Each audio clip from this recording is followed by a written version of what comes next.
Williams because, again, growing up feeling left of center to a lot of stuff that I saw on TV. Ian was an up-and-coming artist with potential, but one misstep. His diss track aimed at Tyler, the creator, ended up completely derailing his career. The rap game has always thrived on beef and competition, but not all diss tracks lead to success. In Ian's case, his attack on Tyler backfired in ways he never could have imagined. From a massive public backlash to burned industry bridges, here's how Ian's attempt at clout chasing turned into career suicide. The origins of the beef. Why did Ian go after Tyler? For many fans, Ian's decision to attack Tyler seemed completely random. Unlike other high-profile rap feuds, there was no known history of personal issues, beef, or competition between the two artists. This raised the question, why would Ian target Tyler in the first place? Some speculated that Ian was trying to force a rap beef to gain clout. In the world of hip-hop, up-and-coming rappers often diss bigger artists to get attention, press, and relevancy. It's a risky move, but some have succeeded, like Machine Gun Kelly versus Eminem or Pusha T versus Drake. However, for this strategy to work, the diss track has to be well executed, based on real tension, and have some truth to it. Ian's approach was completely different. Instead of delivering a clever, hard-hitting diss, he attacked Tyler in a way that felt forced and unnecessary. Fans and critics immediately questioned his motives, leading to the first wave of backlash. Beyond clout chasing, some believed that Ian was jealous of Tyler's success.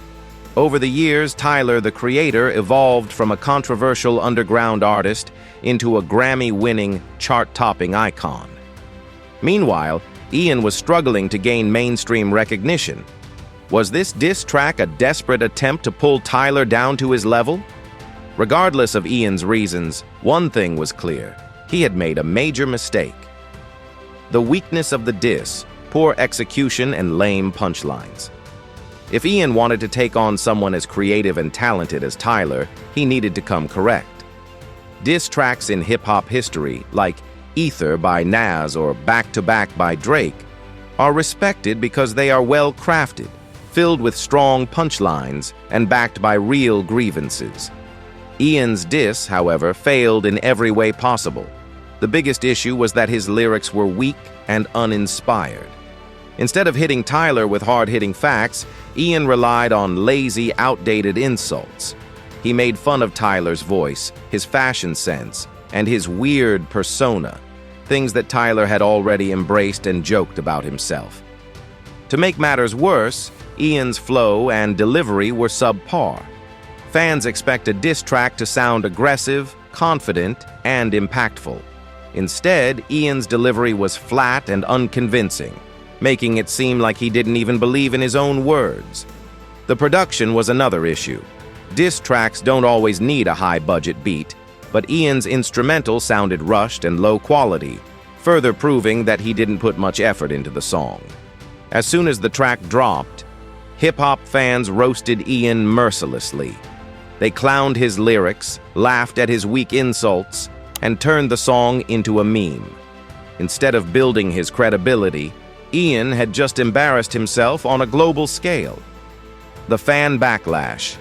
Tyler's Army Strikes Back. One of Ian's biggest miscalculations was underestimating Tyler, the creator's fan base.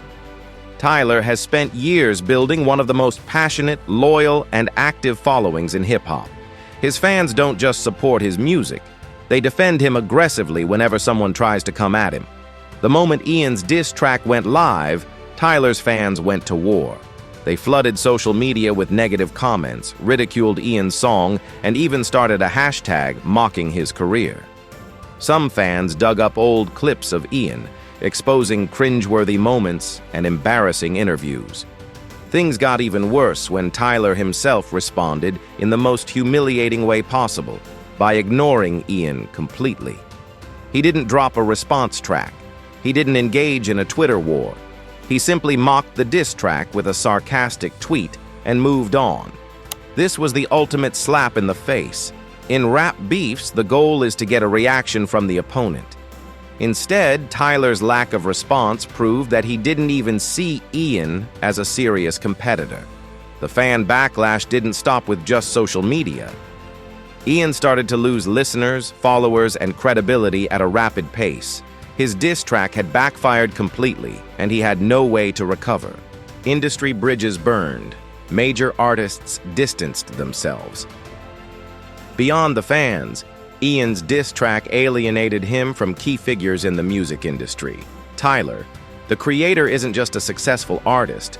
He's also respected by producers, label executives, and fellow rappers. By attacking Tyler, Ian had burned multiple bridges in the industry. Many high-profile artists who once supported Ian or saw potential in him distanced themselves immediately. Nobody wanted to be associated with an artist who had just embarrassed himself on such a public level. Even producers and engineers started to reject his requests for collaborations. Ian had been working with top producers before the diss track, but after its failure, many stopped taking his calls. Labels also took notice. In the music business, labels invest in artists who are marketable and likable. Ian had just alienated one of the biggest fan bases in hip-hop and proved that he wasn't smart about his career moves. As a result, Ian's future opportunities in the industry started disappearing.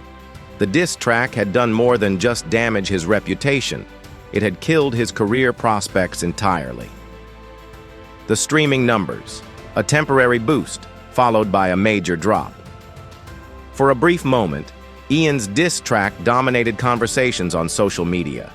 His name was trending, reaction videos flooded YouTube, and his song racked up streams on Spotify and Apple Music. It seemed like he had achieved what he wanted: attention. But attention doesn't always translate into success.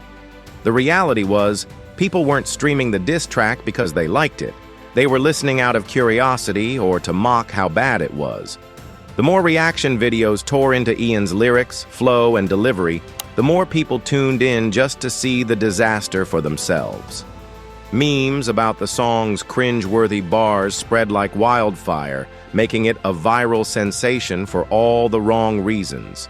But just as quickly as the hype arrived, it vanished. The initial flood of streams collapsed, and Ian's song dropped off the charts. People moved on to other viral moments, leaving Ian's diss track to collect dust. Meanwhile, Tyler, the creator's music, benefited from the drama. Fans rallied behind him, streaming his latest album and defending him online. Ironically, Ian's attempt to tear Tyler down ended up elevating him even further, proving that in the music industry, clout chasing without talent rarely pays off. Label problems, losing support. From the industry before dropping the diss track, Ian had been making slow but steady progress in his career. He had label backing, a team of producers, and an upcoming album that could have been his big breakthrough. Executives saw potential in him. He wasn't a star yet, but he had a path to success. But when the diss track flopped, it didn't just damage Ian's reputation with fans. It also shattered the trust of his label. Record labels are businesses, and they don't invest in artists who are seen as a joke. The industry thrives on credibility, and Ian had completely lost his. Instead of proving himself as a rising star, he proved that he was immature and reckless. Almost immediately, rumors spread that his label was reconsidering their investment in him. Behind closed doors, meetings were held, and executives began distancing themselves from Ian's brand. They didn't want to be associated with an artist who had publicly embarrassed himself.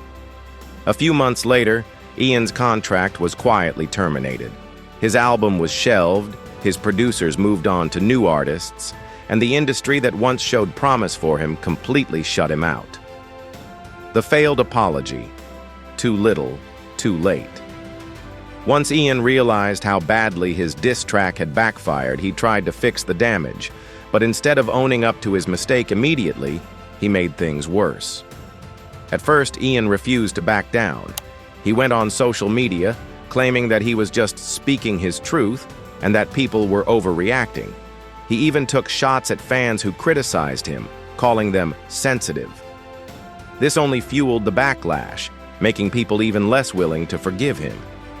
When that approach failed, Ian switched gears. He backpedaled, saying that the diss track was just for fun and that he actually respected Tyler. But by then, it was too late. Fans saw right through his insincere attempt at damage control. His apology felt forced and the public wasn't buying it. Once an artist loses credibility in hip-hop, it's almost impossible to regain it. The genre values authenticity, and Ian had exposed himself as a fraud. He had insulted an artist far more respected than him, then tried to run from the consequences. In the end, his apology didn't repair his image. It only confirmed what people already thought of him, that he was desperate, inauthentic, and not worth taking seriously. The internet never forgets. The meme effect. One of the worst things about failing publicly in the digital age is that the internet never lets you live it down. And that's exactly what happened to Ian. His diss track didn't just flop, it became a permanent joke. Clips of his worst lines were turned into memes, edited into parody videos, and spread across TikTok and Twitter. Fans remixed his lyrics into hilariously bad edits, and reaction videos dissected every flaw in his delivery, making sure his humiliation lived on forever. Every time Ian tried to move past the diss track, the internet dragged him right back. Whenever he released new music, the comment sections were flooded with reminders of his embarrassing failure. Even years later, when Ian attempted a comeback, people still brought up the diss track, refusing to let him escape the past. In hip-hop, credibility is everything. Ian didn't just fail at dissing Tyler, he ruined his own reputation permanently. And once the internet decides that you're a joke, there's no coming back from it. The end of Ian's career, a cautionary tale today. Ian is nowhere to be found in the music industry. Once a rising artist with industry backing, he has now faded into obscurity, his name only mentioned when people bring up failed rap beefs. His social media following dropped significantly, and engagement on his posts plummeted. While he still tries to release music, no one is listening. His diss track against Tyler forever defined his career. Hip-hop thrives on respect and authenticity, and Ian lost both. No one wants to collaborate with an artist whose biggest claim to fame is embarrassing himself. Labels don't want to invest in an artist who can't recover from failure. Even if Ian wanted to reinvent himself, his reputation is too damaged to rebuild. The same internet that boosted him with viral memes also made sure he could never escape his downfall.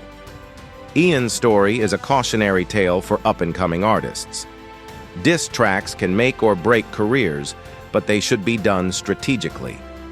Ian's biggest mistake was picking a fight he wasn't prepared for, targeting an artist with a stronger fan base, critical acclaim, and industry respect. Instead of elevating his career, his diss track completely destroyed it. The lesson? If you're going to pick a fight, make sure you're ready for the consequences. In hip-hop, one bad decision can end your career forever, and Ian learned that the hard way. Now he's just a forgotten name in rap history.